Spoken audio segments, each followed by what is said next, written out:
আসসালামু আলাইকুম। আজকে আমরা দেখব WH question.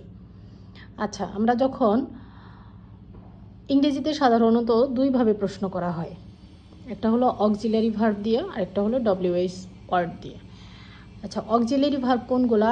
M, is, are, was, were, have, has, do, did, done, এগুলো হলো অক্সিলারি ভার্ব।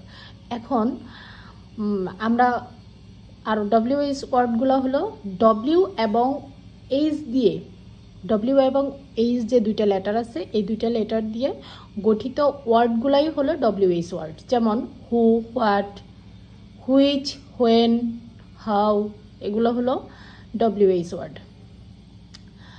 আচ্ছা, অক্সিলারি ভার্ব দিয়ে সাধারণত যেসব প্রশ্ন করা হয় সেগুলোর উত্তর ইয়েস অথবা নো দিয়ে দেওয়া হয়। কিন্তু যদি আমরা ডব্লিউএইচ ওয়ার্ড দিয়ে কোনো কোশ্চেন করি সেই ক্ষেত্রে আমাদেরকে উত্তর দিতে হবে যে কোনো তথ্য দিয়ে। যেমন অক্সিলারি ভার্ব দিয়ে আমরা প্রশ্ন করে দেখি যে আর ইউ এ ডক্টর, এটারও উত্তর কিন্তু আমি ইয়েসও দিতে পারি অথবা নো দিতে পারি। ডক্টর হলে ইয়েস বলবো, ডক্টর না হলে নো বলবো।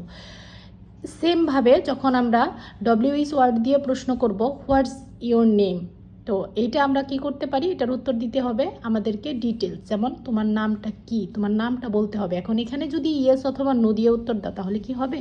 হবে না। সো আমাদেরকে এটার উত্তর যে কোনো একটা তথ্য দিয়ে দিতে হবে। তাহলে ডব্লিউএইচ ওয়ার্ড সম্পর্কে এবং অক্সিলারি ভার্ব দিয়ে কিভাবে আমরা কোশ্চেন করব এবং তার উত্তর কিভাবে দিব এই সম্পর্কে এখানে জেনে ফেললাম।